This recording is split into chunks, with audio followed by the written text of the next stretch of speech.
bien, bonjour à tous et à toutes. Merci de nous rejoindre pour ce troisième webinaire sur les usages de la donnée adresse, organisé et musique par la FIGEO, l'Association française de géomatique. Je suis Pierre-Nguyen Trong, je travaille chez GRDF, où on est membre de la FIGEO, et j'aurai le plaisir et l'avantage de tenir la régie de ce webinaire. Je suppose que vous connaissez la pratique des présentations. Vous pouvez, au cours de ces présentations, poser vos questions à droite dans la conversation, et Romain Buchot du CRIJ-PACA et Loïc Rebourg de Enedis se feront un plaisir de transmettre vos questions aux différents intervenants. Et sans plus attendre, je cède donc la parole à Christine Archias qui va introduire ce webinaire. Christine, c'est à toi. C'est parti, bonjour. Donc, je suis Christine Archias, je suis vice-présidente de la FIGEO et accessoirement aussi directrice du CRIJ-PACA. Donc, je vous remercie de participer donc à ce webinaire sur l'adresse. Il y a 115 inscrits aujourd'hui, donc ça fait un nombre de participants assez important. J'espère qu'ils nous rejoindront tous. Donc, je vous dis quand même un mot sur la FIGEO pour les personnes qui ne connaîtraient pas encore cette association. Donc, c'est une structure qui a pour objectif d'animer la communauté française de l'information géographique, de promouvoir le secteur de l'information géographique et puis de représenter la filière, ses acteurs et ses réseaux auprès notamment des instances nationales, en tout cas de porter la parole de ses membres, quel que soit l'échelon auquel ils interviennent. Donc, c'est 200 adhérents. Et comme c'est une association, c'est une structure qui vit des cotisations de ses membres. Et voilà, donc l'appel à cotisation a été envoyé cette année. Donc, on espère que, compte tenu des travaux qu'on conduit, qui sont nombreux et que vous pourrez aller consulter sur notre nouveau site internet, que vous rejoindrez donc la FIGEO pour entretenir cette dynamique. Donc, ce webinaire, il s'inscrit dans le cadre de la relance d'une dynamique autour de l'adresse. Qui implique, comme vous le verrez, tous les échelons, comme vous le savez, de la commune au niveau national, en passant par tous les échelons intermédiaires. Donc, nous sommes là aujourd'hui pour parler en priorité des usages de l'adresse et de notamment l'adaptation du contenu de la base adresse aux besoins des utilisateurs. Alors, nous sommes là aussi pour nous informer mutuellement sur nos pratiques, nos outils, nos projets et la manière dont nous sommes organisés. Et puis, pour également, c'est très important, remonter des questions, des besoins et essayer ensemble de construire des propositions autour, encore une fois, des usages de l'adresse. Donc, comme vous l'a dit Pierre, c'est le troisième webinaire organisé autour de l'adresse. Le premier a été organisé en décembre 2020, le 16 décembre, le second le 3 février. Et donc là, on est donc sur le troisième. Donc vous voyez que nous tenons un bon rythme. Alors, nous avons déjà sur les précédents webinaires partagé les témoignages de collectivités, donc d'une commune, de départements, de gestionnaires de réseaux, d'entreprises et d'une plateforme régionale. Et donc, le webinaire d'aujourd'hui est consacré, comme vous le savez, aux usages de l'adresse par les acteurs de la sécurité civile et intérieure, pour lesquels, évidemment, mais ils nous le diront, la question de l'adresse est particulièrement prégnante. Donc, je profite du sujet d'aujourd'hui très rapidement en 2 mots pour glisser un mot sur le groupe de travail défense et sécurité qui fonctionne au sein de la FIGEO. Donc, c'est un groupe de travail qui est animé par Jean-Philippe Morisseau de Géoïde et par Jean-Baptiste Henry d'Airbus. Et donc, en plus de la mise en relation des acteurs du secteur de la sécurité et de la défense pour partager des retours d'expérience, ce qui est le cas de tous les groupes de travail de la FIGEO, ce groupe s'intéresse depuis quelque temps en particulier à la géo-intelligence. Et donc, on a pu faire intervenir un certain nombre d'experts reconnus sur ce thème. Donc voilà, donc pour plus d'informations sur ce groupe qui peut peut-être intéresser des participants au webinaire d'aujourd'hui, je vous invite aussi à aller trouver de l'information sur le site de la FIGEO. Voilà, donc bon, on revient à l'adresse. Donc je vais passer la parole tout de suite aux animateurs. Donc Loïc Rebourg d'Enedis, donc Pierre qui s'est présenté de GRDF, Romain Buchot du CRIJ. Et donc je les remercie pour tout le travail qu'ils réalisent pour préparer ces webinaires, pour les animer et puis surtout pour communiquer derrière. Et puis je remercie aussi évidemment l'équipe de la FIGEO pour ce travail. Et donc, je vous souhaite à tous un très bon webinaire autour de ce sujet d'actualité qu'est l'adresse. Merci. Bonne séance. Merci Christine. Romain Buchot du CRIJ. Parce que sur les 115 à peu près inscrits que vous êtes aujourd'hui, en effet, on a beaucoup de la sécurité civile. On a au moins plus d'une trentaine ou 35-10 qui sont inscrits aujourd'hui, qui participent. Donc, comme vous n'étiez pas là au début, vous avez une rubrique sur le site de la FIGEO. Vous avez tous les comptes rendus, les présentations et même les vidéos, les retranscriptions vidéo, montage vidéo des 2 derniers webinaires et de celui-là et des prochains. Concernant le programme, on va d'abord au niveau local s'intéresser à un retour d'expérience de l'usage de l'adresse dans un SDIS, donc celui du 74 de Haute-Savoie avec l'aide de la RGD de Savoie. À peu près une quinzaine de minutes avec 5-10 minutes de questions-réponses, c'est le format à chaque fois, une intervention et s'il y a des échanges et on les voit à travers le chat, vous pouvez poser les questions sur le chat, on les prendra en direct. La deuxième intervention, on prend un peu plus de recul avec l'Agence nationale de la sécurité civile, avec Cédric Blanchard, avec aussi un chef de projet comme Toucam sur l'utilisation de la BAN dans le cadre du projet Nexis. Et un peu là, comme une double intervention, ça prendra un peu plus, une petite demi-heure, 25 minutes avec 5-10 minutes de questions-réponses. Et la troisième intervention, de la part du service informatique mutualisé de la police nationale et gendarmerie, sur un peu l'exploitation de l'adresse au niveau du socle SIG de la sécurité intérieure. Voilà, ça nous amènera vers 15h30. 15h30, on aura à peu près 25 minutes d'échange avec les participants. Alors, comme à chaque fois, on a des interlocuteurs, je n'ai pas regardé, mais en général, ils sont là, des personnes d'État-Lab, de la NCT ou de l'IGN.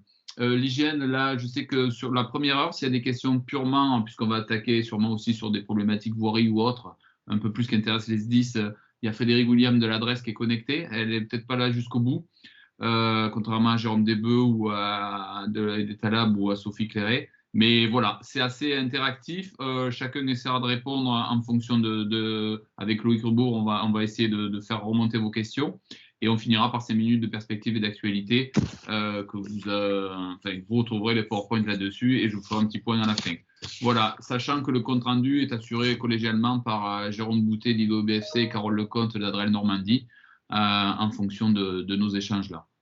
Voilà, donc je passe la parole directement et la main à nos collègues du SDIS 74 de la RGD pour la première intervention sur les usages au niveau d'un SDIS. Alors, bonjour à tous, Amélie Méchenin, donc du SDIS 74, je suis l'adjointe du service. J'espère que vous m'entendez tous et je vais essayer de vous partager la présentation.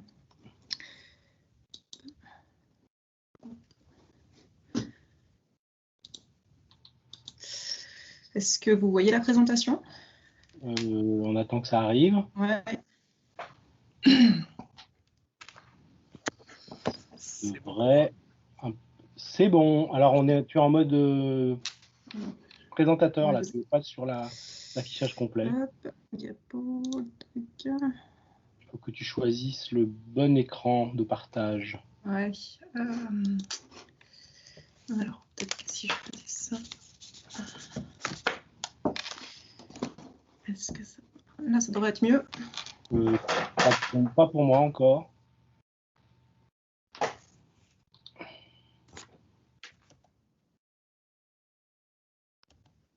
Parfait. On te laisse la parole. D'accord. Ok, très bien. Donc, Amélie Mechelin, adjointe au service cartographie du SDIS de la Haute-Savoie. Je remplace Stéphane Gonzalez qui est en déplacement cette semaine. Et donc, je présente aujourd'hui l'adresse pour le SDIS 74 que ça représente en partenariat avec donc, Maxime Rousseau de la RGD 73-74. Voilà, il interviendra vers la fin du PowerPoint. Un petit sommaire pour nous, donc très rapidement en fait ce que représente le SDIS 74,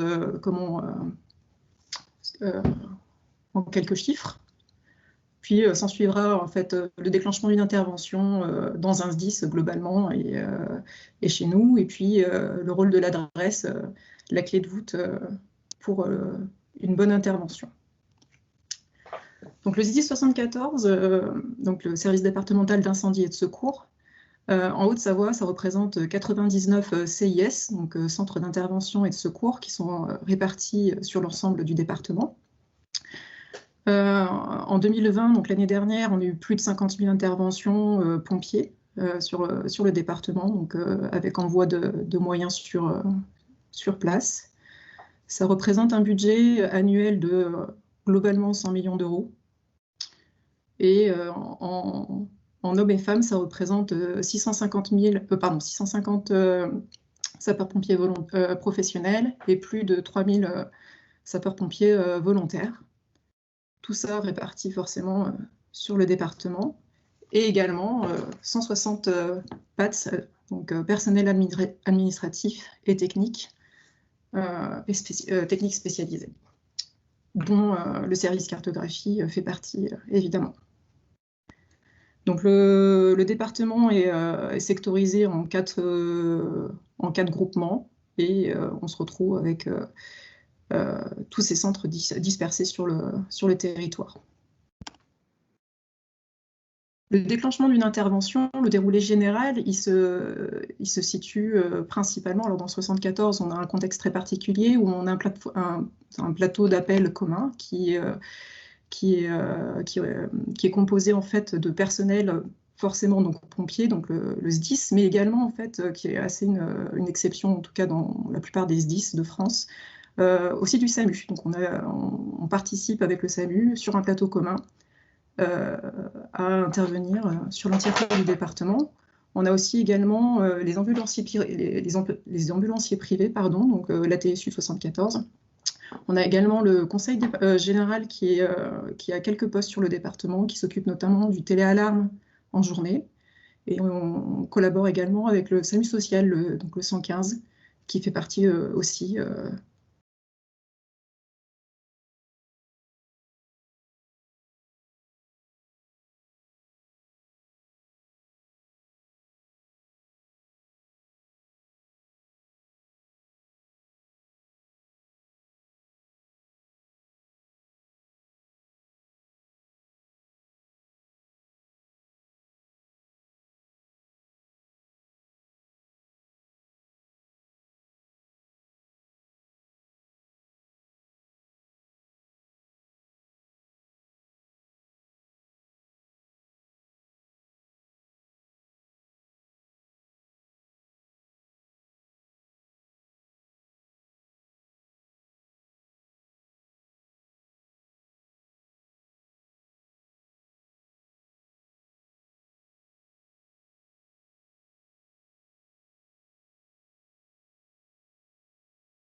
merci à vous deux.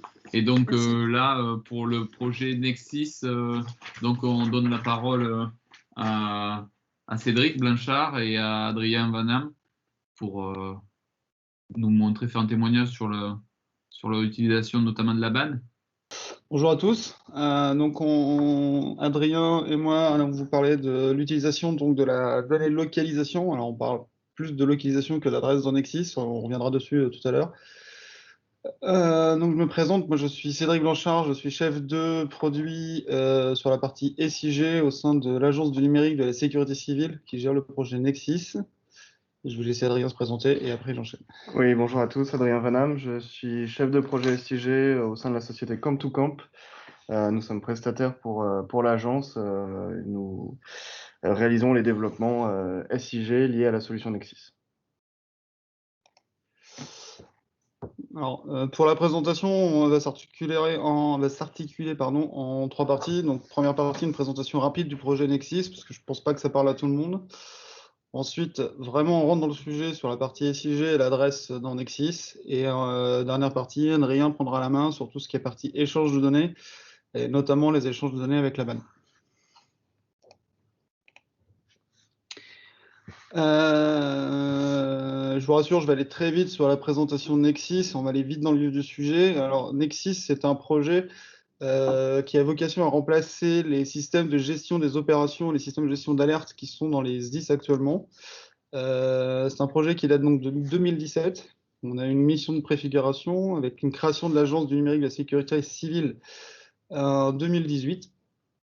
Lors de l'année 2019, on a déjà réalisé des preuves de concept pour toute la partie système de gestion des alertes et système de gestion des opérations. Et on a aussi mis en place une version de soutien, de secours et de soutien opérationnel pour le SDIS 77, c'est-à-dire que c'est un SGO d'ultime secours qui est en production en 77. En 2020, Amélie parlait tout à l'heure de l'AML, donc l'Agence du numérique de la sécurité civile a déployé l'AML pour les numéros 18, 112, 15, 114 et 196 sur Android et iOS, et juste le 112 sur l'iOS, pardon. En parallèle de ça, Nexis est en cours de développement donc depuis 2020 par l'agence. Et en 2021, donc les développements se poursuivent et on va commencer les déploiements, notamment sur le SDIS 77 et après sur 7 SDIS pilotes sur l'année 2021. Et après, tout au long des années 2022, 23, 24 et 25, on va déployer Nexis sur la totalité des SDIS de France. Juste pour resituer très vite les enjeux du projet Nexis, donc l'objectif de Nexis à la base, c'est vraiment d'améliorer le service rendu aux citoyens avec donc l'intégration de nouveaux outils de communication comme tout ce qui est vidéo, chat, etc. Avoir une meilleure interaction et de pouvoir proposer des applications mobiles pour le traitement de l'urgence aux citoyens. Le deuxième gros enjeu était d'améliorer l'interopérabilité entre les acteurs. Actuellement, chaque SDIS dispose de son propre outil de gestion des opérations et des alertes. L'objectif, c'est que les SDIS puissent s'entraider. Quand un SDIS est débordé, que son voisin puisse interagir et l'aider, le dépanner quand il y a besoin, et également aussi améliorer l'interopérabilité entre les différents services de sécurité et de secours dans une logique 112. C'est-à-dire avoir une meilleure communication, notamment avec les systèmes d'information pour le SAMU, pour la police, etc. La gendarmerie. Troisième enjeu, c'est effectivement projeter les acteurs dans la sécurité civile à l'ère du digital. Donc, c'est vraiment avoir un système partagé pour tout ce qui est gestion des alertes et des opérations, améliorer tout ce qui est collaboration, échange de données, et à commencer à avoir vraiment des outils de mobilité. Et enfin, quatrième objectif, qui est la réduction des coûts à travers la mutualisation des moyens, une gouvernance partagée entre l'État et les services, et une efficacité budgétaire améliorée.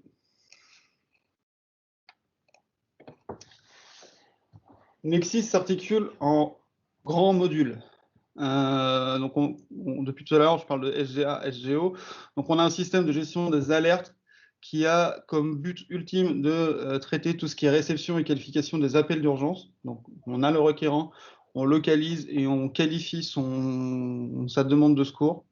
On a un système de gestion des échanges qui va permettre, à partir de cette demande de secours, de diffuser vers les bons interlocuteurs. On reviendra un petit peu plus tout à l'heure sur le détail. Et on a un système de gestion des opérations qui, lui, a pour vocation de faire partir les engins, donc ce qu'on appelle le dispatch. En fonction d'une localisation et d'une nature de fait, on va faire partir un certain nombre d'engins. Et après, le SGO va aussi nous permettre de faire le suivi des opérations, donc de voir les opérations qui vivent de bout en bout et de traiter ce suivi. Ces trois modules-là, donc le SGA, SGE, SGO, s'appuient sur le système d'information géographique qui est transverse et qui est vraiment un module d'appui et transverse sur tous ces modules. Donc, je vais rentrer un peu plus dans le détail tout à l'heure des différentes fonctionnalités. Toutes les informations sur le projet Nexis et sur l'Agence du numérique de la sécurité civile sont sur les liens qui sont ici, qui vous seront transmis. Maintenant, on va rentrer dans le vif du sujet sur le SIG dans Nexis. L'équipe SIG de Nexis, en fait, le projet Nexis est basé sur un principe simple, c'est que c'est une co-construction avec les SDIS, donc les services départementaux d'incendie et de secours. Donc ça, c'est un des principes fondamentaux de Nexis. Le SIG ne déroge pas à la règle. C'est-à-dire qu'actuellement, il y a un comité spécifique au système d'information géographique qui est dans la constitution de Nexis et il regroupe actuellement 24 SDIS contributeurs. Vous pouvez les visualiser sur la carte. Ça, tous ceux qui apparaissent sur la carte, je vous prouve, ce sont les SDIS qui vont basculer d'ici 2022 ou 2023, à part ceux qui sont un peu plus clairs, qui basculeront un petit peu plus tard. Donc le SIG dans Nexis. Partout où vous voyez des petites bulles rouges, c'est où intervient le SIG. Donc, si on prend un déroulement du traitement d'une alerte dans Nexis, en fait, dès le traitement de l'alerte, le SIG va intervenir pour pouvoir sélectionner le centre de gestion des alertes compétent. Il y a une fonction de routage dans Nexis. En fonction de où je me localise, ça va orienter vers le bon centre de gestion des alertes. Donc, dès cette brique-là, le SIG va intervenir et la localisation donc, du requérant va intervenir pour ce routage. Une fois qu'on a routé, on rentre donc dans un système de gestion des alertes et là, on va avoir deux grandes briques. Un salon d'attente qui permettra de visualiser toutes les alertes en attente. Pour le coup, le SIG intervient encore une fois pour localiser les alertes sur une cartographie. Et une fois que celles-ci ont été choisies par l'opérateur, on est dans un deuxième écran qui est la qualification de l'alerte, deuxième étape. Et évidemment, ce qu'expliquait tout à l'heure Amélie, dans la qualification de l'alerte, la localisation de la situation d'urgence est une information fondamentale. Et pour le coup, là, on va vraiment s'appuyer sur toutes les ressources de localisation possibles que peut ouvrir le SIG. Donc là, on va s'appuyer sur des aides à la localisation, sur de la recherche textuelle ou de la recherche géographique. On détaillera tout ça tout à l'heure. Une fois que l'alerte est qualifiée, on génère ce qu'on appelle une affaire qui est partagée via le système de gestion des échanges, au travers d'une brique qui s'appelle le référentiel de structure et de routage. Un petit peu compliqué, mais l'idée, c'est en fonction donc d'une nature de fait et d'une localisation, on va orienter vers les partenaires, les intervenants qui se sont déclarés compétents sur ce domaine-là. En l'occurrence, pour une nature de fait et une localisation donnée, on va transmettre au système de gestion des opérations des pompiers, donc de Nexis, on va pouvoir lui transmettre donc une affaire. Pour traiter cette affaire-là, on a le dispatch, où pour le coup, la localisation va servir à déterminer la priorité opérationnelle, donc en gros, le temps de transit qu'il va falloir pour aller sur cette opération-là. On va déterminer le contexte opérationnel, ce qu'on appelle dans Nexis les données d'influence opérationnelle, et on va évidemment, en tout premier lieu, déterminer la localisation d'envoi des secours. Une fois qu'on a pu avoir ces informations-là, le système de gestion des opérations est en capacité de déterminer le ou les bons véhicules et les bons équipages associés sur le lieu de l'intervention. Et derrière, on se servira également du SGO pour le suivi de toutes ces opérations. Et donc le SIG resservira de nouveau pour tout ce qui est localisation des moyens, des opérations et un calcul de couverture opérationnelle. Donc là, c'est vraiment une vision globale de où intervient le SIG et la localisation dans le périmètre de Nexis. Toutes les étapes où vous voyez une petite icône, une petite pin bleue en haut, ce sont des étapes qui font réellement appel à tout ce qu'on appelle, nous, des localisants. Donc, que ce soit des toponymes, des lieux-dits, des adresses, etc. Pour toutes ces opérations-là, on a vraiment besoin d'une base d'adresse, une base de localisants qui soit le plus précise possible.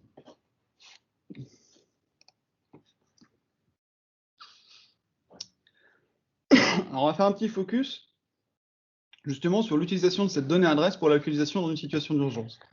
Donc là, je me localise dans la partie qualification d'une alerte. Dans la qualification d'une alerte, on va avoir différentes possibilités pour localiser. On va avoir la possibilité de faire une recherche textuelle qui s'appuie notamment sur la brique ad hoc qui avait été mise en place par Etalam, notamment pour la BAN. En fonction de cette recherche textuelle, quand on va taper une recherche textuelle, on va avoir des adresses et des localisants qui vont nous être envoyés par la recherche, qu'on voit dans la petite liste en dessous, qui sont typés et scorés. Et on a une recherche également, on peut également procéder à une recherche géographique au travers d'un clic sur la carte, qui va également nous renvoyer ces localisants. Donc les recherches textuelles et géographiques, elles s'appuient sur les données de la BAN pour tout ce qui est adresse, sur des localisants qui ont été remontés par les SDIS, et également sur des localisants issus de la BD Topo, qui sont complémentaires à ceux des SDIS. Tous les résultats donc, sont scorés pour les recherches textuelles et en distance pour les recherches géographiques. Et pour chaque localisant, on renvoie une adresse. Donc, soit c'est une adresse spécifique si elle a été renseignée par les SDIS, c'est notamment le cas pour certains établissements en prise géographique qu'on aura pu identifier au préalable, soit on renvoie une adresse BAN, si c'est l'adresse BAN, on prend dans ce cas-là l'adresse BAN la plus proche si elle est à moins de 100 mètres. Pour autant, comme disait Amélie tout à l'heure, l'adresse est essentielle pour l'homme, pour pouvoir se localiser facilement. Dans la logique du SGA, nous, c'est un autre enjeu, c'est de pouvoir communiquer à un autre système les informations qui sont nécessaires pour faire partir les secours. Donc nous, les données minimales qui nous servent, c'est vraiment la notion de coordonnées géographiques et de communes. Pour autant, ma localisation qualifiée à l'issue de ma recherche dans le système de gestion des alertes, au maximum, on va avoir un toponyme, une adresse qui est renseignée, un couple code INSEE commune, les coordonnées géographiques et éventuellement, on pourra avoir un commentaire.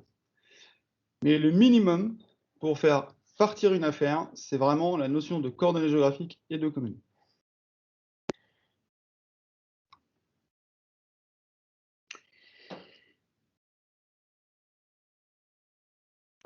Voici un exemple d'une donnée de localisation qui est vraiment complémentaire à la donnée d'adresse. Ça, c'est des données qui sont fournies par les SDIS dans le cadre de Nexis et qui répondent en partie à la question qui a été posée tout à l'heure sur la notion de sous-adresse. Dans Nexis, on travaille avec des localisants qu'on va appeler des emprises géographiques d'activité. Ces emprises-là, leur rôle, c'est de déterminer une localisation précise sur certains établissements ou sur certaines zones et de déterminer un contexte opérationnel. Donc ici, mes emprises géographiques d'activité, c'est ce qu'on voit avec un contour rouge. Là, c'est l'exemple d'un centre commercial. Par exemple, on a un grand centre commercial et au-dessus, on en a une autre, c'est un collège, et à côté, un autre qui correspond à un bâtiment.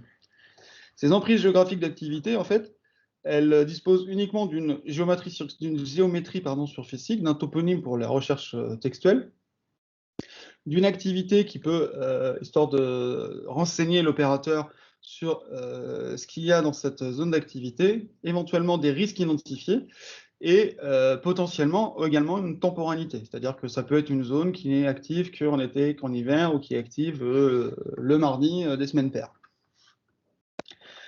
Une EGA, c'est forcément une emprise surfacique, mais ça peut être une surface d'activité comme le centre commercial qui est en dessous, ou le collège. Ça peut être aussi un bâtiment ou alors une zone complètement définie manuellement. Ça peut être un rocher d'escalade, ça peut être peu importe. À partir du moment où c'est un lieu remarquable pour le SDIS et qui derrière a suffisamment de valeur pour ressortir en tant que localisant et de données d'influence opérationnelle. Donc ces emprises géographiques d'activité, au-delà de toutes les informations qu'elles peuvent porter, qu'on a déjà identifiées, elles peuvent également avoir des accès spécifiques. Donc là, qui sont caractérisés par les flèches roses sur la carte. Chaque accès est lui-même porteur d'une localisation spécifique. C'est-à-dire que chaque accès, on peut lui associer derrière une adresse, une notion de lieu-dit ou autre chose. Et c'est quand l'opérateur va choisir une situation d'urgence qui se situe dans une emprise géographique d'activité, il pourra, s'il le souhaite, définir le bon point d'accès pour envoyer directement les secours au bon point d'accès. Ces points d'accès portent également, au-delà de cette localisation, des consignes, par exemple un code de portail ou autre information. Quand ces EGA, emprise géographique d'activité, ne portent pas d'accès et ne portent pas d'informations de localisation complémentaire, alors dans ce cadre-là, dans la localisation de la situation d'urgence, on renverra le toponyme de l'EGA et l'adresse BAN la plus proche, sous réserve qu'elle soit à moins de 100 mètres, comme localisation de la situation d'urgence.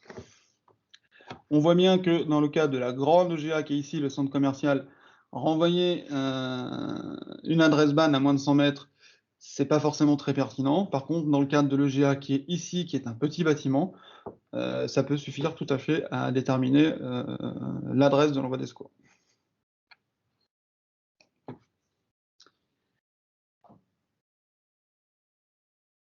Toutes ces données-là dont on parlait tout à l'heure, les points d'accès, les EGA, les recherches textuelles et les recherches géographiques, ce sont vraiment des recherches qui sont basées sur les données qui sont en base de données, qui sont remontées par les SDIS ou qui sont remontées par la BAN.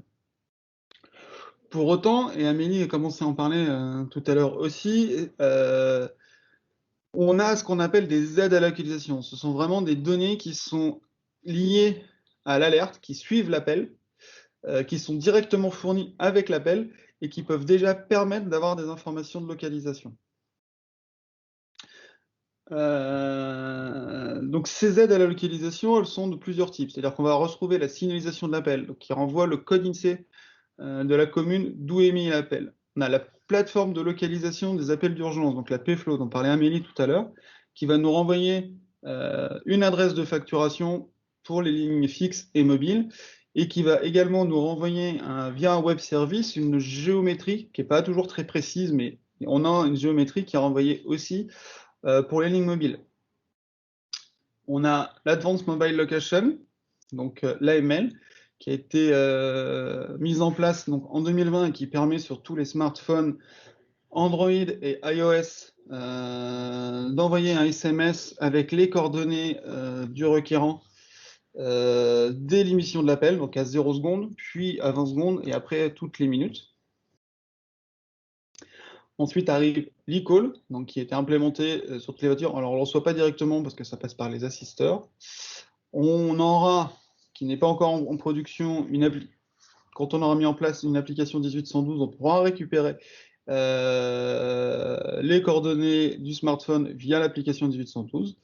Et il y a aussi une application qui a été mise en place par le SDIS 56 et le SDIS 83, donc le géologue 1812, qui permettent également, via l'envoi d'un SMS au requérant, de récupérer ses coordonnées géographiques. Donc, toutes ces aides à la localisation, on va faire en sorte de les traiter dans Nexis de manière native, ce qui fait que l'opérateur, avant même qu'il ait le requérant, avant même qu'on ait pu poser une question sur la localisation, il puisse déjà disposer de ces informations-là.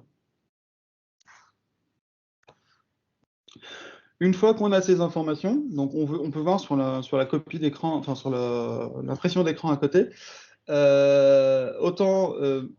a l'Advanced Mobile Location, l'AML, qui a une petite icône de zoom sur la carte et on a une représentation géométrique directement sur la carte. Autant pour la signalisation et la PFLO de facturation, ça nécessite les opérations de géocodage. Pour la pflow de facturation, en l'occurrence, quand on va se servir de cette pflow, on va utiliser la banne pour le géocodage.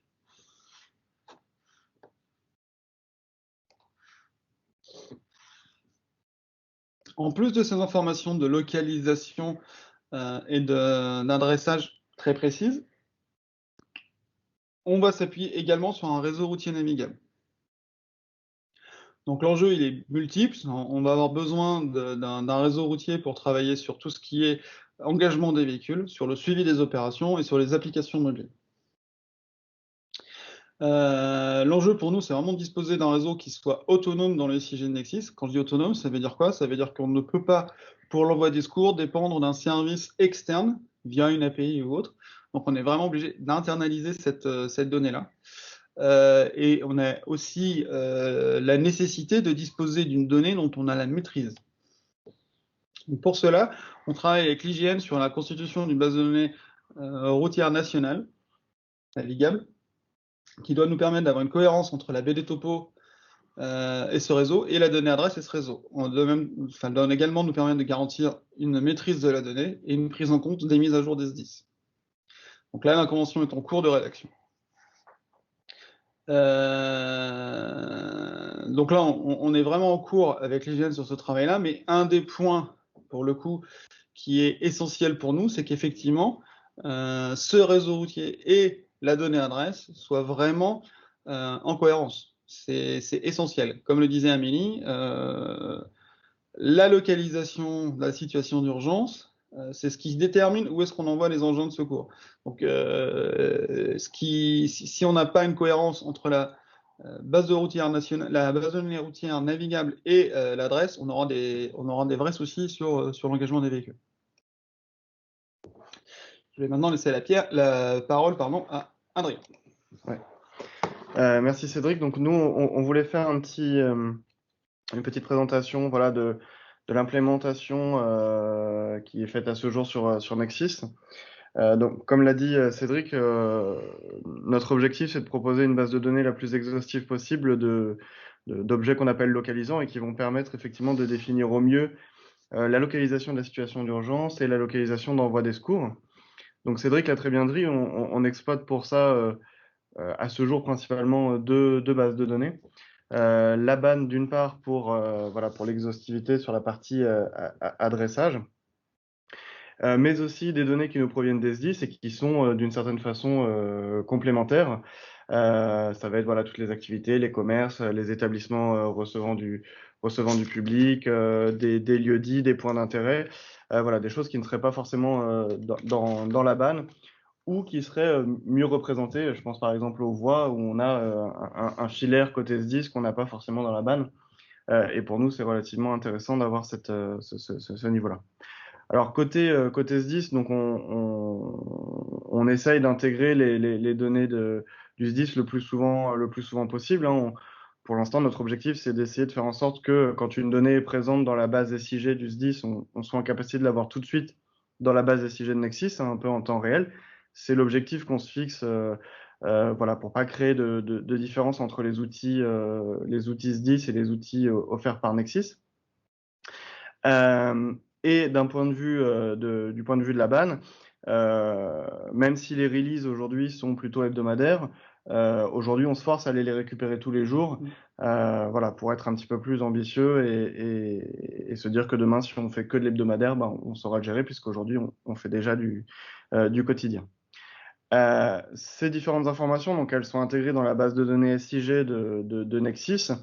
Et cette base SIG, en fait, elle est exposée de plusieurs manières aux applications de Nexsys, hein. Donc, Cédric a parlé du SGA, du SGO, mais on n'a pas encore parlé du Web SIG, qui sert bien évidemment à l'administration de toutes ces données SIG, à leur consultation, à travers cette API.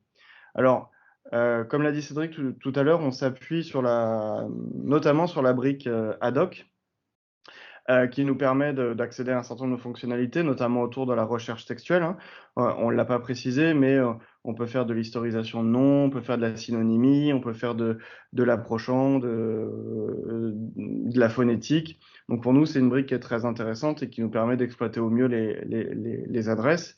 Et nos localisants qui viennent des SDIS, finalement, sont également intégrés dans cet outil-là pour bénéficier des mêmes fonctionnalités et de pouvoir indifféremment chercher dans la base des adresses et dans la base des localisants.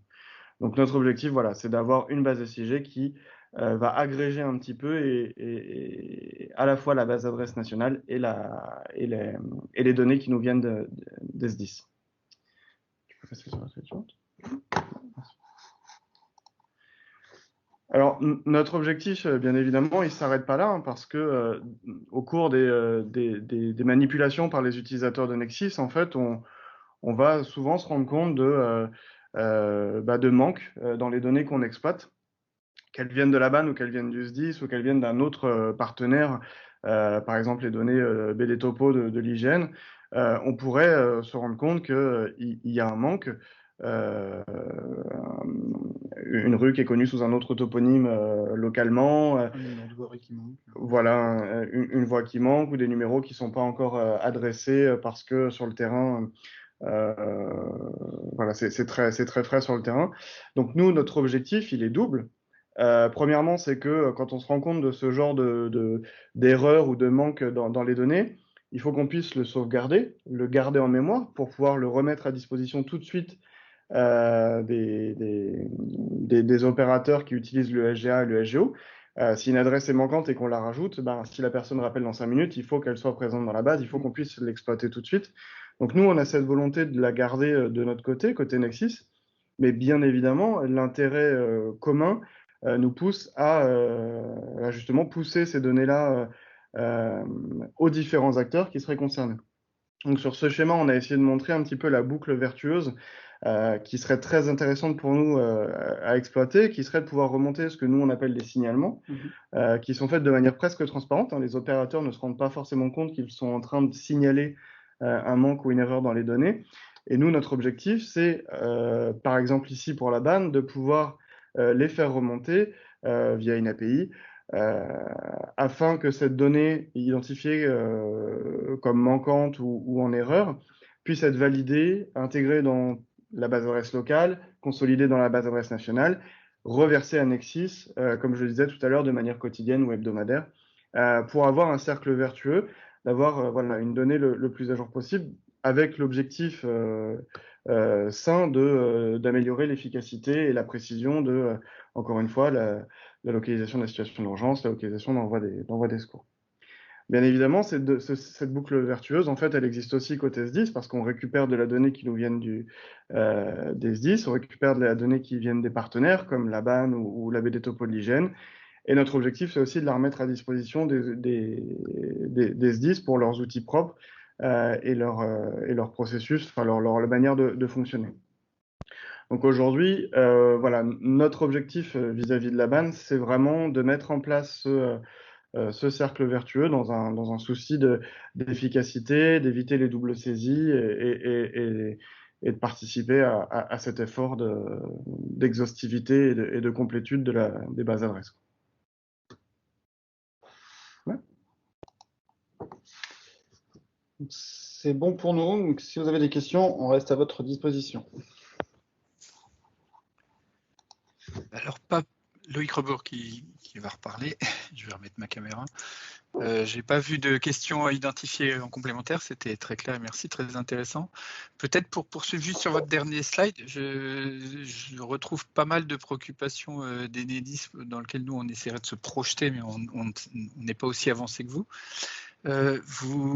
Pour ce cercle vertueux, j'imagine, vous n'avez pas parlé du tout d'identifiant, mais je suppose que c'est toute une mécanique qui va nécessiter, vous devez avoir des identifiants internes qu'il faut partager dans cette chaîne d'échange. Alors, c'est vrai qu'on n'en a pas parlé, mais c'est un besoin qu'on a déjà identifié. Comme j'ai dit tout à l'heure, les erreurs ou les manques qu'on pourrait observer, il faut qu'on les conserve et qu'on les mette à disposition de nos utilisateurs à partir du moment où on les a observés. Et bien évidemment, si on fait des remontées, par exemple à la BAN, il faut qu'on soit en capacité de pouvoir suivre le signalement qu'on a effectué et éviter de se retrouver la semaine d'après avec un doublon entre la donnée qui aurait été validée dans le cadre de la BAN et la donnée temporaire, éphémère qu'on aura gardée pour assurer l'opérationnel, l'aspect métier, quoi. Donc effectivement, il y a un besoin de suivi. Et voilà, on va pousser des signalements, mais il faudra bien évidemment, et c'est un besoin qu'on a exprimé, on aura besoin d'être en capacité de pouvoir suivre ces signalements, d'avoir un suivi, éventuellement d'être au courant que dans tel millésime de la BAN, voilà, c'est tel signalement qui a été pris en compte et qui a amené une création, une modification de la donnée. Donc ça fait vraiment partie des échanges qu'on doit nous mener en interne avec les gens qui gèrent la BAN, avec Jérôme DBE et tous les partenaires sur le sujet. Et on a la même démarche auprès de l'IGN pour tout ce qui est signalement qui concerne la baie des topos. Et demain, probablement, le réseau routier. Et le réseau routier. Donc, entre-temps, il y a des gens qui ont renforcé les deux questions, mais je pense que ça fait partie de vos questionnements aussi. Comment informer les communes de l'intégration de signalements et quels outils pour les signalements par les SIS? Alors ça, peut-être que vous l'intégreriez dans votre outil. Ouais, alors pour tout ce qui est commune, effectivement, là pour le coup, on s'appuierait vraiment sur les outils guichet unique, enfin les outils de la BAN en l'occurrence.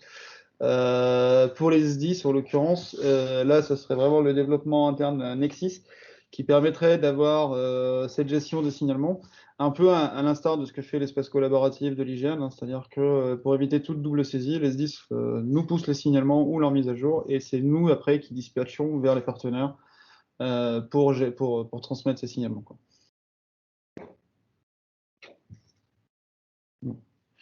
Pour donner un petit exemple quand même sur quel outil pour les signalements par les SDIS, on peut donner un exemple relativement concret, hein. Je reçois un appel et le requérant me dit qu'il habite au 3 bis de la rue des Acacias, et si effectivement dans la BAN, à un instant T, dans mon outil Nexis, je vois que ce 3 bis n'existe pas, je vais choisir le 3 de la même rue, et puis je vais rajouter à la main bis, et puis je vais faire partir l'affaire, les pompiers vont partir, etc. Et en fait, en tant qu'opérateur utilisateur du SGA, je ne me suis pas rendu compte, mais je viens de créer un signalement, puisque j'ai choisi une adresse et j'ai pris la décision de la corriger. Et en fait, ça a généré un signalement, et puis après, on part sur cette boucle vertueuse, et en fait, l'opérateur SGA, qui n'est pas géomaticien, qui n'est pas spécialiste de l'adressage, il a généré un signalement qui, après modération par un référent SIG, voilà, pourrait suivre ce flux-là. Donc, on va essayer au sein des outils Nexis voilà, d'arriver à faire en sorte que des signalements naissent comme ça, presque de manière transparente, suivent un processus de validation, de modération par quelqu'un un peu plus géomatique, un peu plus SIG, qui aura un regard sur les outils et les données. Et là, après, ensuite, effectivement, ça peut partir vers les partenaires et en espérant que ça nous revienne. Pour aller un peu plus loin, je vois la question de Pierre sur la responsabilité de l'adresse qui est dévolue à la commune. Effectivement, ça reste un signalement. C'est-à-dire que c'est à un moment une information transmise par le SDIS qui informe qu'on a eu à un moment une opération ou un appel sur une adresse qui n'existe pas, et donc on informe qu'il y a un manque. Après, c'est évident que la validation, elle est faite, enfin, la saisie finale et la validation restent du ressort de la commune. En attendant que cette validation soit faite, comme le disait Adrien, nous, on garde une trace de ces signalements et on peut s'en servir, nous, pour la localisation des alertes et des opérations pendant ce temps de traitement. Donc en fait, si on revient sur la question de Jérôme tout à l'heure qui disait comment informer les communes de l'intégration du signalement, en fait, je pense que c'est justement l'inverse, c'est-à-dire que c'est nous qui allons informer les communes qu'on a un signalement, et après, c'est elles qui prennent la décision de l'intégrer ou pas dans leur base d'adresse locale, puis c'est consolidé dans la BAN, puis ça revient dans Nexis via la remontée hebdomadaire, quoi. Donc c'est vrai, on suit ce processus-là, pour le coup, on suit le processus tel qu'il a été cadré, quoi. C'est ça. On passe la parole justement à Jean de Villeneuve pour un peu aussi, pas compléter, mais voir comment au niveau de notre service qui est mutualisé, un service informatique entre la police et la gendarmerie, peut y avoir des exemples d'exploitation de l'adresse sur justement un peu ce socle-là de SIG qu'on vient de voir un peu inhérent à Nexis entre des bases SIG des SDIS et la BAN. Donc moi je vais vous parler du socle SIG de la sécurité intérieure. Alors je peux me présenter, donc moi c'est Jean de Villeneuve, donc je m'occupe du socle SIG de la sécurité intérieure. Donc, comme dit, c'est un service mutualisé, un service informatique mutualisé pour la police et la gendarmerie. Donc, on est basé à la Direction générale de la gendarmerie nationale. Je vais dérouler. Alors, j'ai pas vraiment de plan. Je vais faire un déroulement logique, hein, notamment par en gros, une présentation du socle SIG, un petit peu de ce qu'on propose comme web service, les principes, et après, je viendrai plus particulièrement à la partie adresse qui nous intéresse aujourd'hui, hein. Alors, donc, comme dit, le ST, donc on dépend du STSI carré. Donc, c'est le service des technologies et des systèmes d'information de la sécurité intérieure. Donc, comme dit précédemment, c'est un service informatique mutualisé pour les applications de la police et la gendarmerie. C'est environ entre 200 et 300 personnes, des différents profils, gendarmes, policiers et civils comme moi, et des prestataires, donc qui développent les applications, les OS, qui retouchent les navigateurs, enfin qui font un petit peu tout ce qui permet informatique de tourner au niveau sécurité intérieure. Donc, l'objectif du socle SIG, il date, on va dire, à 2013.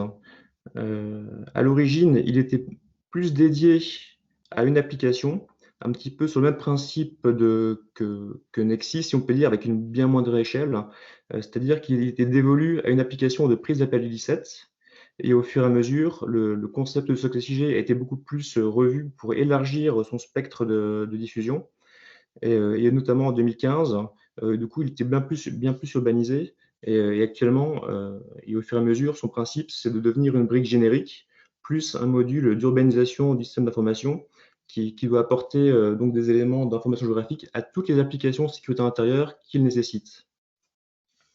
Donc le principe, c'est d'une part, effectivement, d'avoir une information géographique cohérente et commune pour toutes les applications clientes.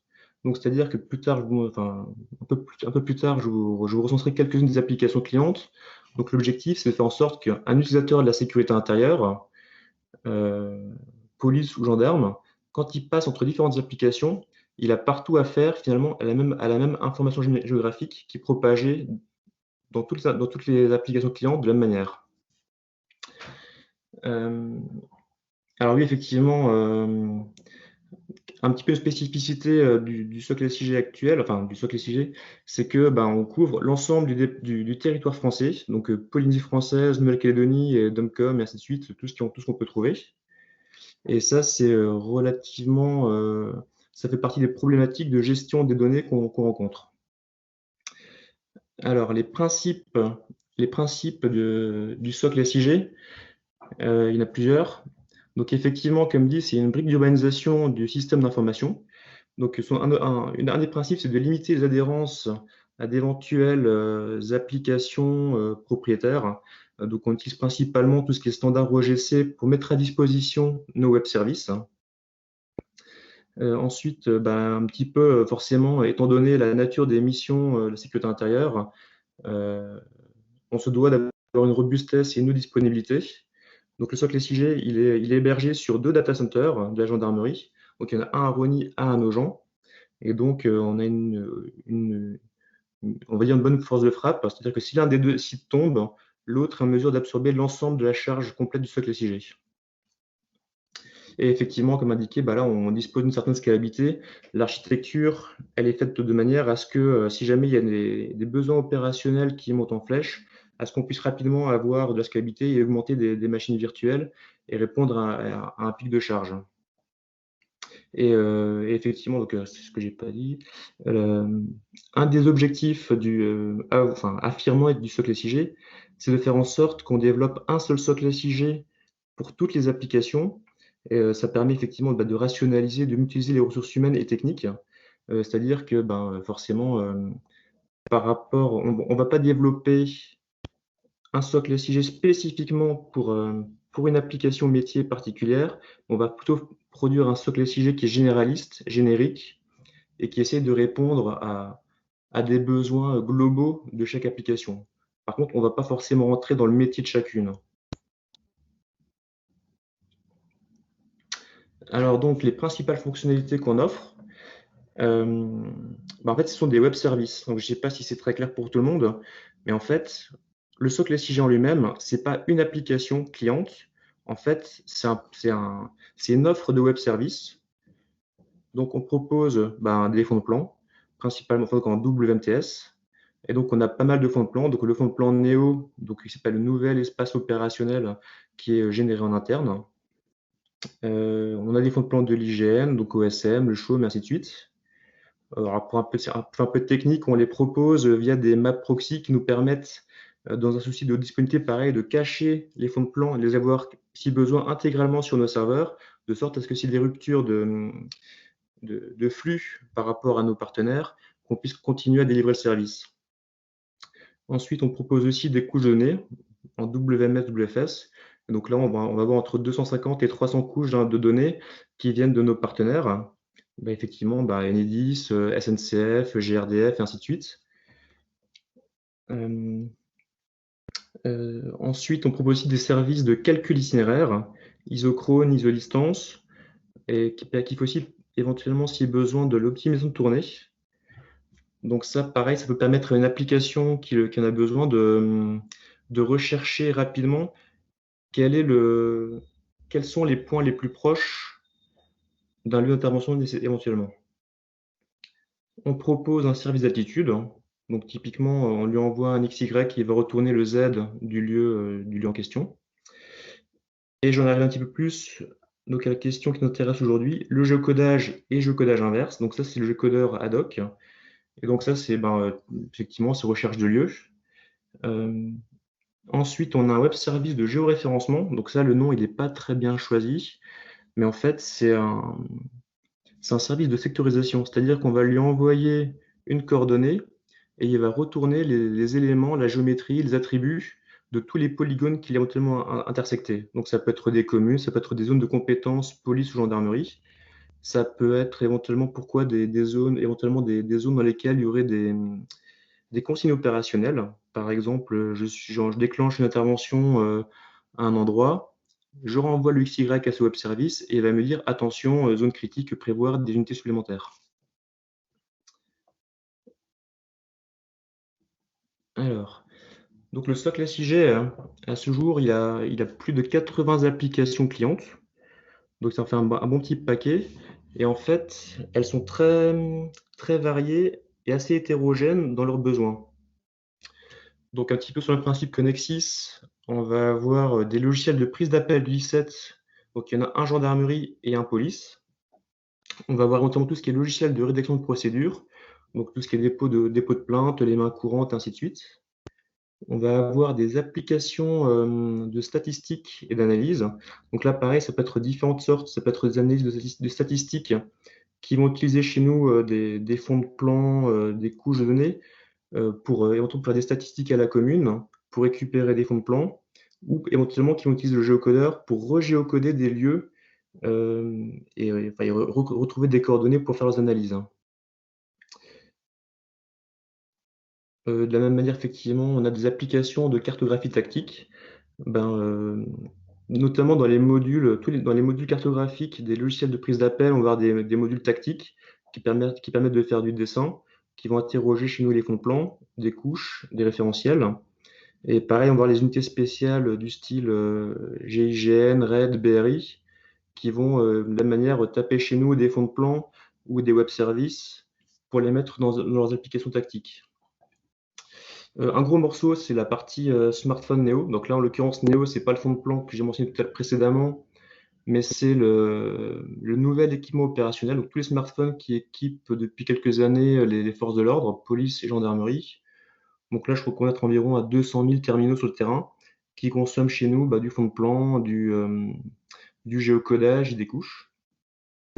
Et ensuite, diverses applications métiers RH, notamment des applications qui permettent de faire du positionnement des casernes, de l'aide au RH, aux ressources humaines pour gérer les affectations, et ainsi de suite. Alors, en propre, au sein de la section SIG, on a quand même quelques applications qu'on développe nous-mêmes. Donc, une application qui est généraliste, qui s'appelle IDICACI. Alors, je ne vais pas vous donner l'acronyme parce que je ne l'ai plus en tête, mais en gros, c'est une application qui fait de la cartographie, qui permet à un utilisateur de faire des cartes. Quand je dis carte, en fait, c'est donc de façon numérique de lire, de choisir un fond de plan, de dessiner ses propres couches, de récupérer des couches de référentiel et éventuellement de les partager avec d'autres personnes. Ensuite, on a un QGIS SI. Alors, c'est un QGIS qui est packagé pour la sécurité intérieure et qui comprend toutes les connexions sur le socle SIG. Donc, c'est-à-dire que ce QGIS, il va automatiquement pouvoir bénéficier des fonds de plan qu'on propose, des couches de référentiel, et également taper le géocodeur dans une petite fenêtre de recherche. Alors, je déroule. Alors, donc, pour revenir au sujet du jour, les principales fonctionnalités qui utilisent Adresse. Donc, on a le fond de plan Neo, donc, comme dit, effectivement, qui est sur l'ensemble du territoire, toute la France. Et on a le géocodeur ad hoc, donc développé par Etalab. Alors, dans le fond de plan Neo, donc, que vous voyez à gauche, à différents niveaux de zoom, donc on a mis les points adresses, et en l'occurrence sur les points adresses de l'IGN, donc on a mis ces points adresses qui permettent un petit peu de préciser pour l'utilisateur tout simplement à quel endroit se trouve l'adresse qu'il recherche, qu'il veut visualiser. Donc ça, c'est un exemple d'utilisation de l'adresse. Et sinon, le plus gros pour nous, c'est effectivement comme pour les pompiers, comme dans Nexis, c'est le géocodage, qui en fait, logiquement, c'est le plus gros du besoin d'adresse. Et effectivement, là, pour ma part, je vais aussi faire le distinguo entre ce qui relève de l'adresse, qu'on va dire peut-être l'adresse postale, 5 rue des Acacias, ou ce qui relève plus généralement de lieux, puisqu'il y a beaucoup de choses, en fait, la plupart de tout ce qui est procédures administratives vont être faites le plus souvent sur des adresses type adresse postale. Par contre, on a aussi beaucoup d'utilisations qui vont se faire sur des points d'intérêt, donc notamment des POI-OSM, des PAI-IGN. Sur le réseau routier, on a des routes, tout ce qui est numérotation de routes, et les points kilométriques. Alors, juste pour en revenir un petit peu comme sur les particularités d'Ad-Hoc, qui a été mentionné précédemment, donc il fait la recherche de lieux avec d'autocomplétion. Il peut faire une recherche de lieux aussi en fonction d'une proximité par exemple, par rapport au XY de la B-box de celui qui recherche, par exemple. Et ensuite, il peut aussi faire des recherches en filtrant par type de lieu. Géocodage inverse. Donc pareil, on clique sur une carte et il va nous retourner l'adresse, enfin plusieurs adresses dans l'ordre de proximité. Et il peut aussi faire du géocodage en masse. Le géocodage en masse, je ne l'ai pas abordé précédemment, mais notamment en statistique, c'est pas mal utilisé. On a pas mal d'applications qui ont besoin de regéocoder des adresses qui auraient été uniquement saisies de façon libellée dans leurs applications et qui n'auraient pas initialement donné lieu à un géocodage. Donc voilà. Donc effectivement, pour les besoins de nos utilisateurs, on va un petit peu chercher les données à droite à gauche et on va alimenter le géocodeur ad hoc un petit peu avec tout ce qu'on trouve, et notamment on a des conventions avec la Polynésie française et la Nouvelle-Calédonie pour couvrir ces terrains qui ne sont pas couverts, si pas de bêtises, par la BAN et par l'IGN. Et le géocodeur, en ce moment, il encaisse environ 300 000 appels par jour, tout confondu. Alors là, je vous mets un petit exemple d'utilisation d'Ad Hoc. Donc ça, c'est l'application IDICACI. Donc typiquement, on va dire c'est assez classique, hein. On tape dedans 5 rue des Acacias et puis il va nous retourner le localisant, enfin le point de l'adresse en question. Et l'utilisation dans le cadre de la prise d'appel du 17. Donc là, de la même manière, si on fait une prise d'appel pour un requérant, là, je ne sais plus ce qu'il a marqué, je crois, prise de vol de patate. On va pouvoir chercher 10 rues du Cinzo. Et pareil, il va récupérer ça. Alors, petite particularité, là en l'occurrence, on voit bien que le web service, il est proposé à diverses applications. Après, il appartient à chaque application de récupérer les informations dont il a besoin de la part de ce géocodeur et après de les exploiter comme il l'entend. Ce n'est pas le socle SIG qui va déterminer l'usage qu'on fait derrière. Nous, on ne fait que proposer un web service. Il appartient après à l'application de la traiter comme il l'entend. Alors, en termes de gestion des données adresses, comme vous avez vu, donc on a déjà deux sources de données différentes, puisqu'on a les points adresses de l'IGN qui sont dans le fond de plan, et on utilise la BAN pour alimenter le géocodeur ad hoc. Alors ça, c'est un petit peu historique, vu qu'en fait, les web services n'ont pas forcément été conçus en même temps. Pareil, en tant que les différents usages nécessitent des fois de différentes données. Et ayant le géocodeur ad hoc, il était beaucoup plus simple de directement récupérer les données pré-packagées par Etalab pour les mettre dans ad hoc. Par contre, effectivement, ça pose des petits problèmes en termes de gestion des données. C'est-à-dire que quand on a des problèmes de version ou de mise à jour, on est obligé de chercher dans différentes sources. Sinon, on a aussi relevé quelques différences entre les différentes sources, entre les données de l'IGN, donc dans les points adresses, et les données de la BAN. On a parfois forcément un petit peu des différences aussi bien en termes de mise à jour que de type de saisie, que de spécification. D'un côté, on va parfois avoir tout écrit en majuscules, et de l'autre côté, on va des fois avoir des minuscules, majuscules accentuées.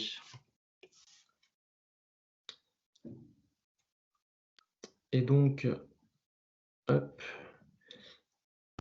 effectivement, ce qu'on voit de notre côté, on est principalement des utilisateurs à ce jour.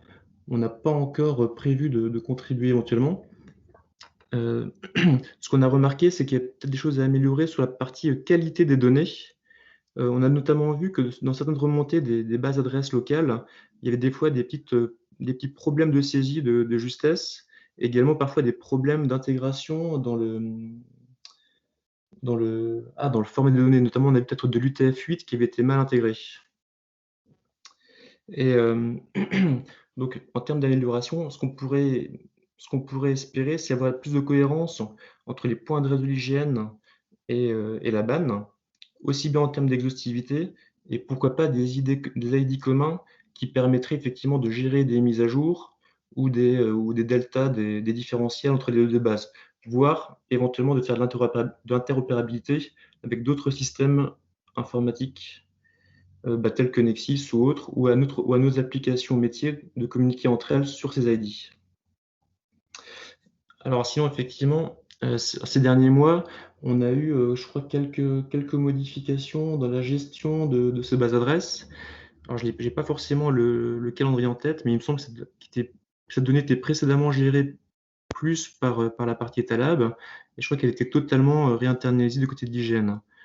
Donc là, on est un petit peu dans le flou, surtout que les anciens portails ont perduré, et on ne sait plus forcément lequel est le portail de référence. Donc voilà. Sinon, dans l'ensemble, on n'a pas de vrai problème d'adressage. L'ensemble tourne bien chez nous.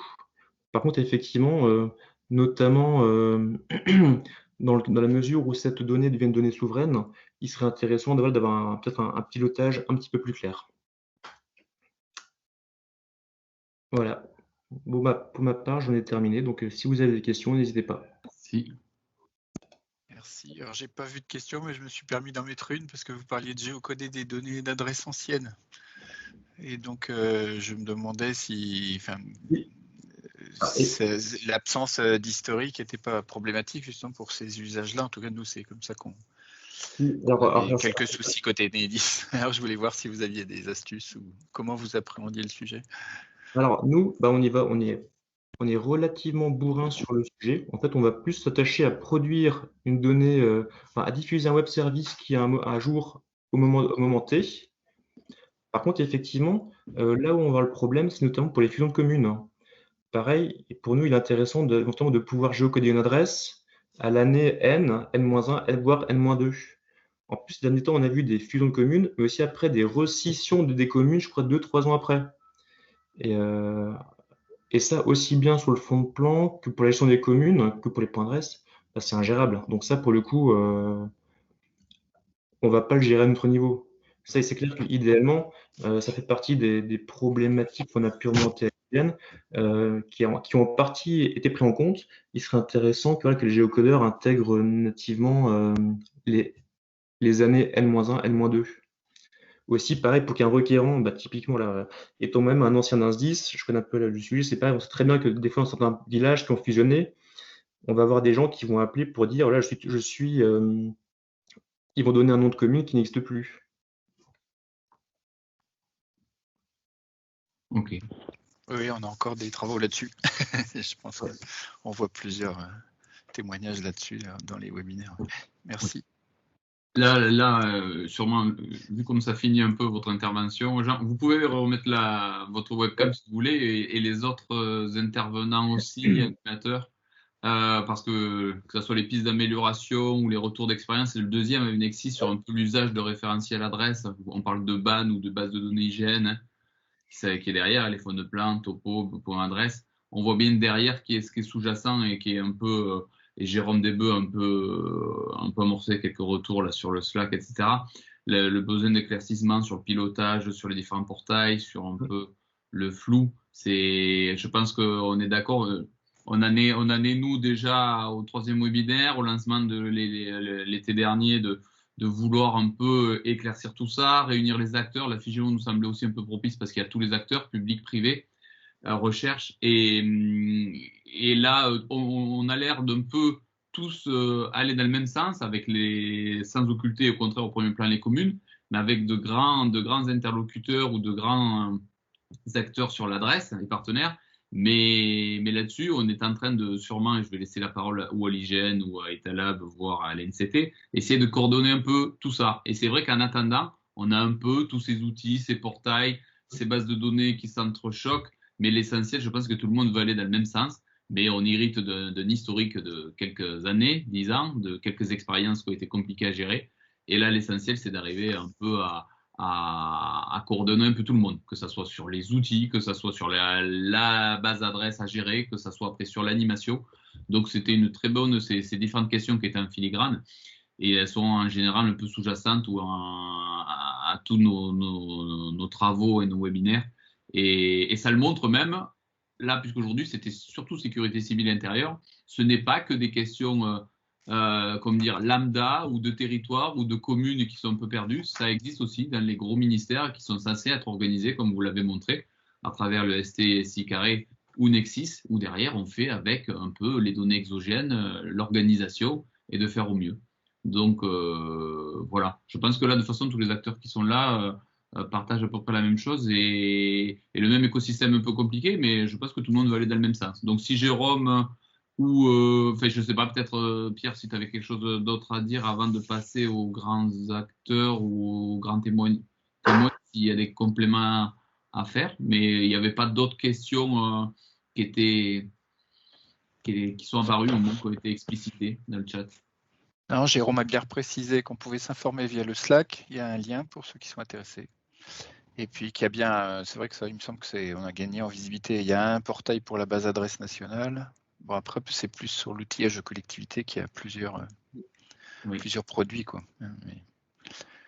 Après, il n'empêche que quand on va chercher l'adresse sur adresse.data.gouv, on va quand même chercher des axes de voie ou la BD topo. Donc c'est là qu'effectivement, c'est toujours quand même un petit peu problématique, quoi, quand on veut assembler toutes les données chez soi. Mais... Surtout si c'est les SDIS, surtout là aujourd'hui où il y a beaucoup de SDIS sur la problématique secours ou gestion d'un plan tel que les SDIS ont l'habitude de le gérer. Jérôme, si tu as des choses à nous raconter. Oui, je peux commencer si vous voulez. Donc, il y a une première chose, c'est que, comme on l'a déjà dit à plusieurs reprises, pour l'instant, on traite de l'adresse et de l'adresse exclusive, c'est-à-dire le point adresse. On n'a pas vocation pour le moment à intégrer, en tout cas dans la base de données BAN, la question des filaires de voie. C'est déjà bien assez compliqué de traiter les adresses aujourd'hui, mais par chance, les filaires de voie sont en d'autres référentiels, notamment dans la BD Topo. Donc, ce qu'il faut, c'est peut-être réussir à trouver des bonnes interconnexions efficaces, pertinentes, plutôt qu'essayer de tout mettre dans un seul projet. Donc je pense que ça va faire son chemin, hein, je ne suis pas trop inquiet là-dessus. Ce qu'il faut, c'est qu'on arrive en effet à avoir au moins une source adresse qui soit de référence et pas avoir trop de multiplicité de sources. Tout à l'heure, on parlait de la source des données qui viennent de Nouvelle-Calédonie et de Polynésie. Pour le coup, si vous êtes obligé de passer par là, c'est parce qu'on les a pas et qu'on nous les a jamais transmises. Dans l'idéal, il faudrait nous les transmettre et qu'on puisse être à jour des différentes sources de données qui fournissent des adresses. C'est en ça que le programme base d'adresse locale est important. Il remet vraiment le producteur au centre du dispositif. On avait parlé déjà lors de la dernière session de l'évolution législative et réglementaire. Ça se précise un peu. Alors, je ne sais plus où on en était la dernière fois. Le projet de loi 4D était un petit peu dans les limbes. Maintenant, il est de retour, donc c'est plutôt bon signe. Le projet est à l'étude au Conseil d'État. Donc le Conseil d'État renvoie sa copie probablement d'ici quelques semaines. Et le texte sera examiné au Sénat, j'imagine, au printemps. L'ambition, c'est que bien sûr, il puisse être examiné au Sénat et à l'Assemblée avant les vacances parlementaires cet été et être ratifié à ce moment-là. Donc il n'y a pas grand-chose qui peut arrêter cette machine aujourd'hui. Donc actuellement, vous irez voir, c'est l'article 42 du projet de loi 4D qui nous concerne. Donc qui est pas terrible, hein, cet article. Je vous cache pas que malheureusement, dans les différents processus législatifs, on a un petit peu perdu en qualité de cet article-là. Heureusement, on a pu faire entendre les arguments et il va y avoir un certain nombre normalement d'amendements gouvernementaux qui vont permettre de corriger la rédaction de cet article et de le compléter. Donc actuellement, l'article insiste sur le rôle du conseil municipal de la dénomination des voies. On ne parle pas de numérotation explicitement, mais il parle de numérotation dans une seconde partie de la deuxième phrase. Il parle du porter à connaissance, donc de la nécessité de transmettre les informations à tous ceux qui le demandent et que ces modalités sont précises dans un décret. Donc c'est un petit peu léger. Nous, ce qu'on souhaitait, et je pense qu'on l'obtiendra avec les amendements gouvernementaux, enfin, encore une fois qu'ils soient votés, hein, ce sont des amendements, donc il faut aussi que les parlementaires les votent. Ces amendements vont aussi remettre la numérotation comme une compétence du conseil municipal et plus une compétence de police du maire, et une obligation de numérotation pour toutes les communes, y compris les communes de moins de 2000 habitants, ce qui est une évolution importante. On souhaite abroger le décret sur la transmission spécifique des données à la DGFiP pour que finalement le portail à connaissance se fasse une seule fois à destination donc d'adresse.nata.gouv.fr, donc le point d'accès national aux données adresses. Voilà. Et les modalités techniques, bien sûr, seront précisées dans un décret où on pourra parler donc des formats d'échange, des protocoles de remontée, des fréquences de mise à jour, etc. Donc ça, c'est pour cet aspect-là. Donc évidemment, tout à l'heure, on a parlé de faire des remontées, des suggestions, des signalements, et que ces signalements, évidemment, dans le cadre de cette évolution législative et réglementaire, ne pourront pas être intégrés immédiatement. C'est pour ça que la commune devra les valider. Ça n'empêche pas de les conserver dans un état non validé dans un premier temps pour qu'ils puissent bénéficier à d'autres, notamment lorsque la source est un acteur, on va dire, considéré comme fiable. Ça peut être le cas notamment des services de secours. Ça peut être le cas aussi de l'INSEE lorsqu'ils interviennent sur la base sirène. Voilà, c'est des exemples, hein, il n'y a rien d'arbitraire sur ces sujets-là.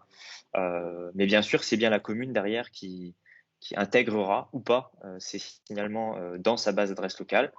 Et on les invitera bien sûr à argumenter en cas de refus pour pouvoir orienter les secours vers peut-être une autre adresse qui est l'adresse à jour du signalement en question.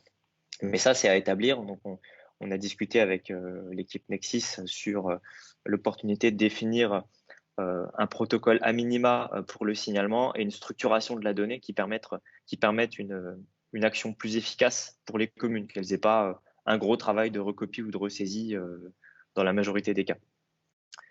Voilà, donc pour la clarification des outils, comme je l'ai dit tout à l'heure, il y a bien un portail national pour la BAN. Ça reste adresse.nata.gouv.fr, ça ne change pas. Pour les outils aux collectivités, c'est vrai qu'aujourd'hui, il y a deux démarches. Il y a le guichet adresse qui propose un type de gestion d'adresse et Mes Adresses qui est un outil qui s'appuie sur le principe des bases d'adresses locales et le programme base d'adresses locales. Ce programme-là et ce format d'échange ne sont pas exclusifs aux outils de l'État. Ils sont d'ailleurs implémentés dans plein d'autres outils privés et publics. Les démarches qu'on a vues tout à l'heure, notamment RGD, mais aussi ce qui se passe au Calvados, en Vendée, en Dordogne, un peu partout en France, s'appuient sur ces formats et ont souvent des solutions techniques internes qui produisent ce format d'échange. Donc nous, au niveau national, évidemment, il nous faut proposer un outil de référence, parce qu'on ne peut pas laisser les gens comme ça tout seuls avec rien. Donc il y aura toujours un outil de référence gratuit, qui ne sera pas forcément aussi adapté que des développements spécifiques qui auront pu être faits sur place et qui prennent en compte les spécificités locales. Je pense notamment pour tout ce qui est numérotation métrique en montagne. Voilà, ce genre de choses que nous, on n'a pas forcément vocation à faire au niveau national à court terme. Ou le multilinguisme qui peut être plus adapté sur des solutions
d'éviter la multiplication d'outils comme il y a actuellement, effectivement.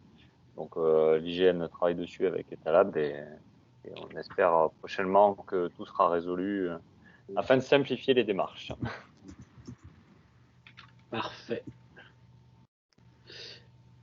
Je crois qu'il n'y a plus beaucoup de questions. Il y avait une remarque sur Terwan Bibens de IR qui nous indique qu'il y a un outil de remontée de signalement qui est réalisé par GeoBretagne et qui apparemment est utilisé à la fois par les mairies et les SDIS de ce territoire.